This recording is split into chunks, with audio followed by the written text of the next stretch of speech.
Hi, Tracy Hugelmeyer from VintagepreneurUniversity.com, where I help vintage sellers start, grow, and scale their business on Etsy.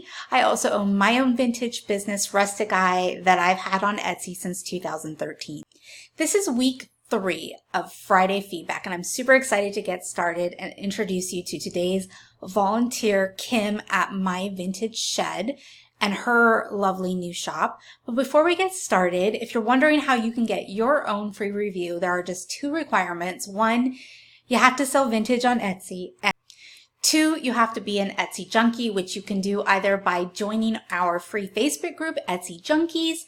I'll link to that in the notes for you in the comments. You can search it up on Facebook, or taking any of my free trainings that you can also find down below in the notes to this video.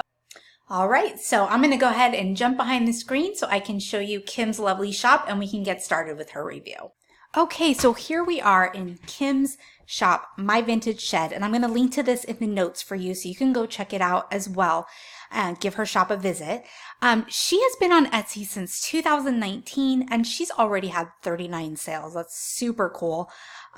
For your first year, you should be super proud of yourself, Kim. And not only that, but she's already had 15 5-star reviews. That's like almost 50%, something like that. We won't do the actual math, but we'll just call it 50%. That's pretty high. So feel super proud about that. I really like the idea of pulling in your products to your banner. I do recommend that since you can't really see necessarily what you're looking at here, you might want to try canva.com, and I'll link to that in the notes for you too. But this Canva is a great way to make a free banner. And actually what I'm going to link to is a video that I did on how to make a free banner on Canva, so that if you've never used Canva before, you can see how to do that. It's super easy, and you could use the same photo and make it a little bit smaller with like a 3 framed photo maybe. I'm really loving the kind of pops of color in your shop. I'm seeing like blues and greens and yellows, and you could probably, I think, even bring that more out into your brand by, including those colors, choosing some similar colors for your brand colors and including those in your banner as well. I think that would be really cute, and it would coordinate really well with your cute little pig planter here too. Now, don't hate me for saying this. It's not the first time I've said it, and it probably won't be my last, but I really would love to see your face here, Kim, so that your customers can see you and have that personal connection with you. So consider that. If you want to keep your dog there, obviously that's completely up to you, but it's something that I think helps give a small business like mine and yours that extra personal touch that people like about shopping on Etsy. But that is a cute dog.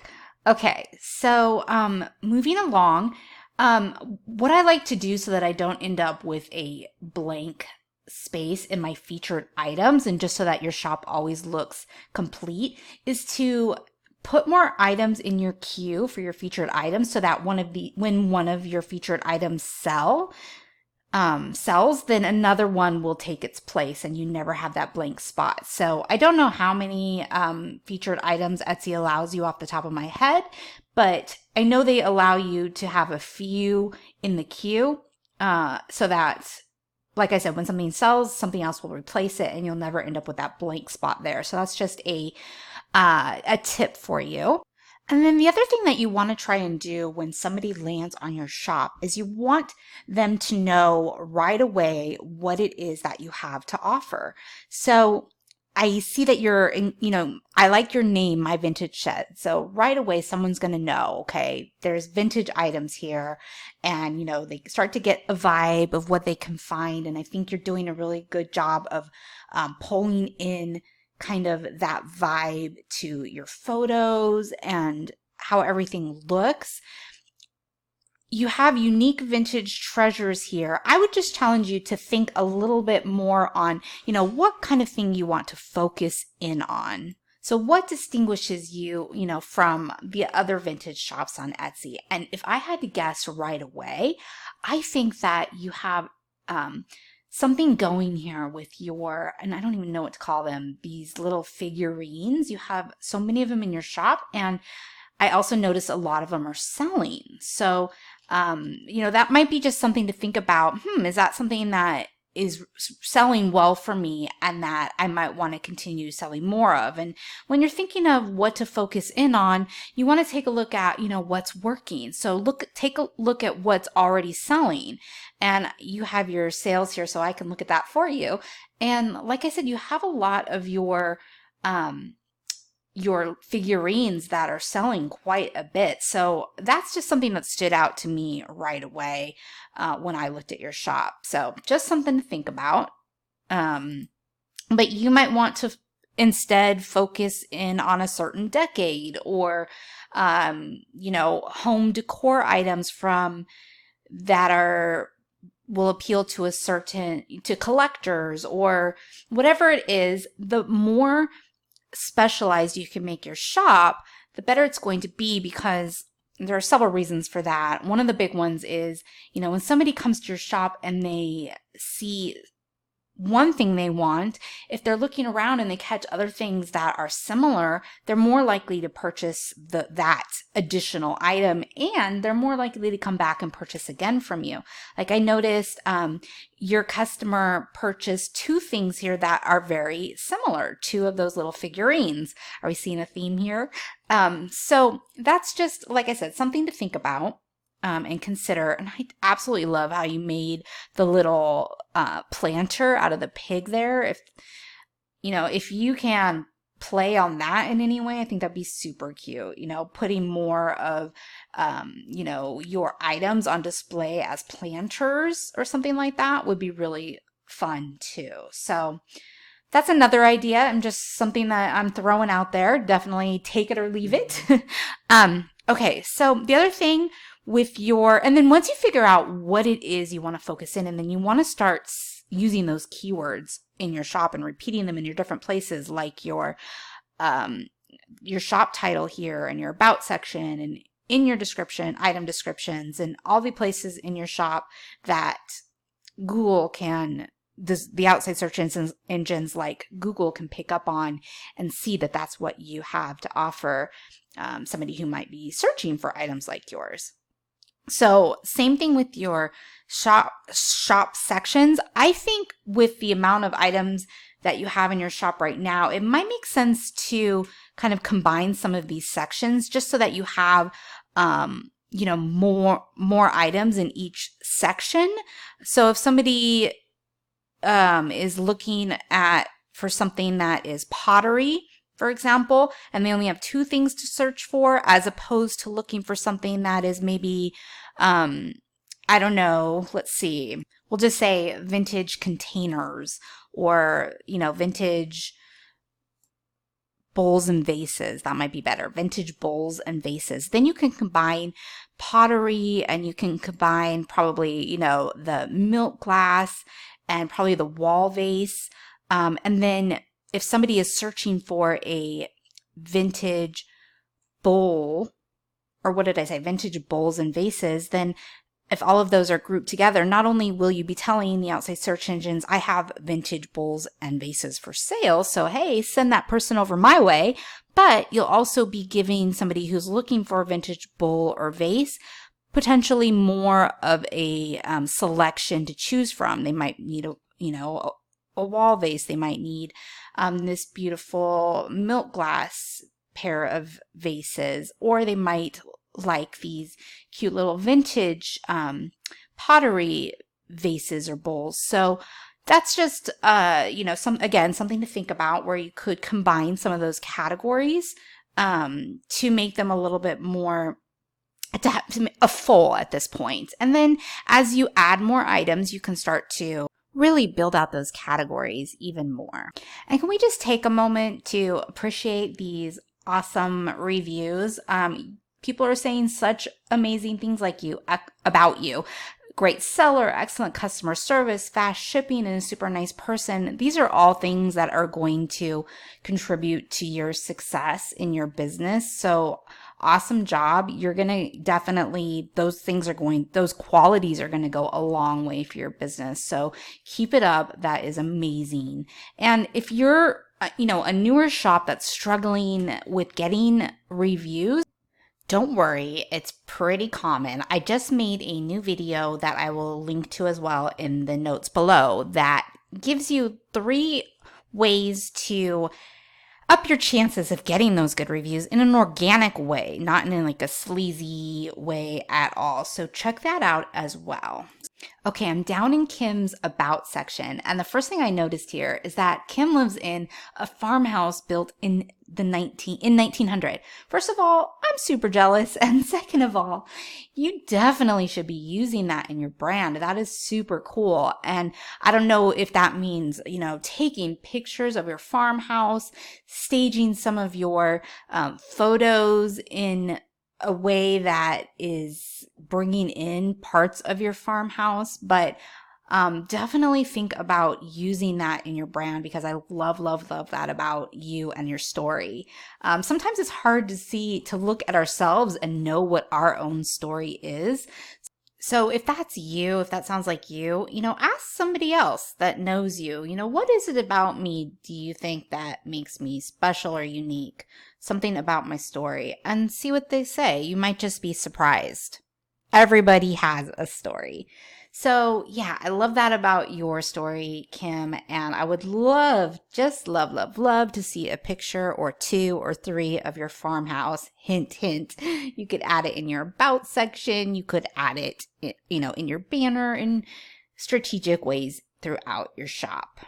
Okay, so now we are in Kim's shop policies, and just a warning, I'm probably going to sound like a broken record in a lot of these reviews because I'm going to be saying a lot of the same things. So if you listen to a lot of the reviews, of course, they're going to be personalized for the shop, but some things I'm going to repeat, so you'll just have to bear with me there.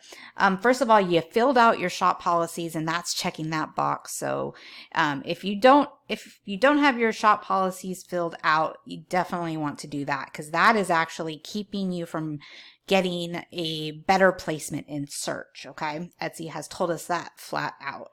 The next thing is, I love that you accept returns. I always recommend that. I do recommend that you accept exchanges and cancellations as well. That's always up to the shop, but it's just my personal recommendation. I do think that if you accept cancellations, a tip for you could be in a way that you can do it that's less painful maybe to your situation, is there's an option to, and I didn't notice this option until I looked back into my policies, a few months ago. The option is to accept cancellations up until the time of shipment. So while that could be challenging in some cases, it's, I think, a better option for a lot of shops if you are going to accept cancellations. So look at that. And I love that you include frequently asked questions. That goes a long way with helping to anticipate and answer your customers' questions, which can take a browser to a buyer. So that's really important to do whenever you can. Good job. Okay, so I chose this super cute, adorable Wild E. Coyote mug to review today. And I think, to be honest, the reason I chose it is I'm pretty sure I had one of these in my childhood. It's definitely bringing back some feels. Okay, and I want to show you something that you can do with this front photo that I think would go a long way for you, and it's super, super easy to do. I use an app called A Color Story, and I will link that in the notes for everybody as well.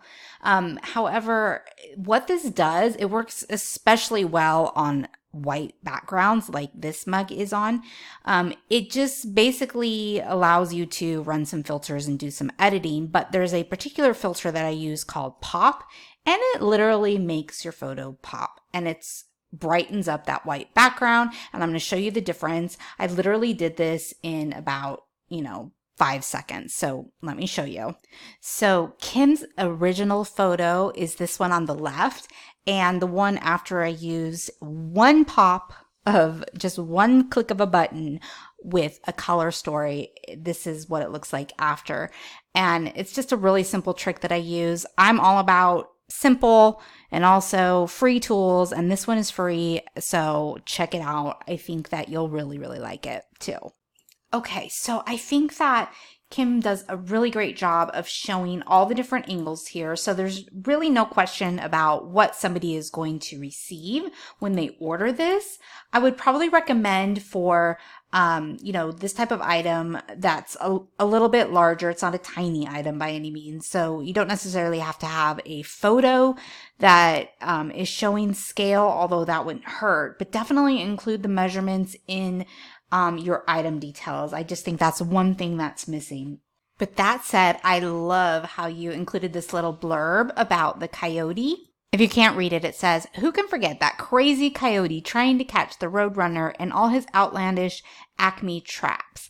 This brings back so many happy Saturday mornings watching TV as a kid in the 60s and 70s. And I absolutely love that because that's helping to pull in some emotion into your description, which is actually a very effective selling tool. So good job there. Anytime you can spark emotion in your item description, that is a really good thing to do. Okay, so I'm getting ready to wrap up this review so we don't go too much longer, but I did want to point out that I do see some opportunity here for Kim to add a little bit to her shop or her item title, because there is more space here. Etsy recommends 2 to 3 long tail keyword phrases, and you have one here.